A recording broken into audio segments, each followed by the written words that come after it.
அனைவருக்கும் நமஸ்காரம். ஸ்ரீ மகா பெரியவா சரணம். இப்போ நீங்கள் பார்க்க போகிற கோவில் புன்னை நல்லூர் மாரியம்மன் கோவில்.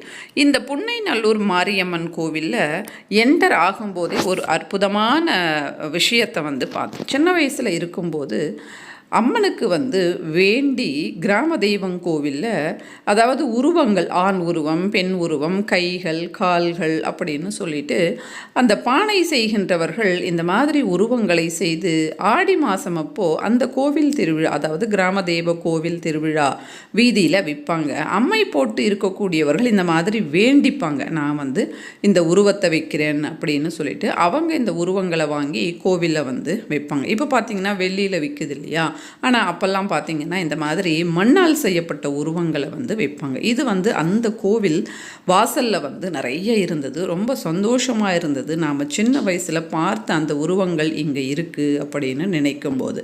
இந்த கோவில் மூலஸ்தானத்தில் இருக்கக்கூடிய அம்பாளுக்கு அபிஷேகம் கிடையாது. ஏன் அப்படின்னா புற்று மண்ணால் ஆன அம்மன் தான் இந்த புன்னை நல்லூர் மாரியம்மன்.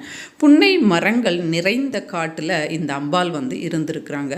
தஞ்சாவூரை ஆண்ட மன்னன் கனவுல இந்த அம்பாள் தோன்றி இந்த மாதிரி காட்டில் நான் இருக்கிறேன் அப்படின்னு சொல்லி இருக்கிறாங்க. மறுநாள் அந்த ராஜா தேடி கண்டுபிடிச்சி இங்கே ஒரு குடிசையை அமைத்து மக்கள் எல்லாரும் வணங்குவதற்கு ஏற்பாடு செய்தார். அதற்கு பிறகு தன்னுடைய மகளுக்கு அம்மை போடுது. அம்மையினுடைய தீவிரத்தின் காரணமாக அந்த மகளுக்கு கண் போயிடுது, பார்வை இழந்து போகிறாங்க. அதற்கு பிறகு இந்த அம்பாள் சின்ன பெண்ணாக மறுபடியும் ராஜா கனவில் தோன்றி உன்னுடைய மகளை கூட்டிக் கொண்டு என் சன்னதானத்திற்கு வா அப்படின்னு சொல்கிறாங்க. இவரும் கூட்டிக் கொண்டு போகிறாரு. போன உடனே அங்கே நின்ன உடனே ஒரு ஒளி இவரை இவருக்கு பிறகு இருக்கக்கூடிய இவருடைய அந்த மகள் இருக்கிறாங்க இல்லையா, அந்த மகள் மேலே பட்டது. உடனே அந்த மகளுக்கு கண் பார்வை தெரிந்தது. இந்த அம்பாளின் சக்தியை உணர்ந்த அந்த ராஜா இந்த அம்பாளுக்கு 3 பிரகாரங்கள் கொண்ட கோவிலை கட்டி ரொம்ப அற்புதமாக ஏற்பாடுகள் எல்லாம் செய்திருக்கிறாங்க. அந்த அளவுக்கு சக்தி படைத்த அம்பாளாக விளங்குகின்றாங்க இந்த புன்னை நல்லூர் மாரியம்மன். புற்று வடிவத்தில் இருக்கக்கூடிய அம்பாளுக்கு தங்க கவசம் சாத்தப்படுகின்றது.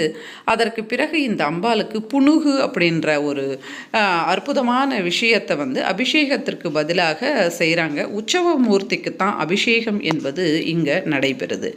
நீங்களும் இந்த புன்னை நல்லூர் மாரியம்மன் கோவிலுக்கு போயிருக்கிறீங்களா? அப்பப்போ போவீங்களா? அல்லது உங்களுடைய குலதெய்வம் புன்னை நல்லூர் மாரியம்மனா அப்படின்றத கமெண்ட் செக்ஷனில் சொல்லுங்கள். யாரும் இதுவரை பார்க்கல அப்படின்னா சென்று தரிசனம்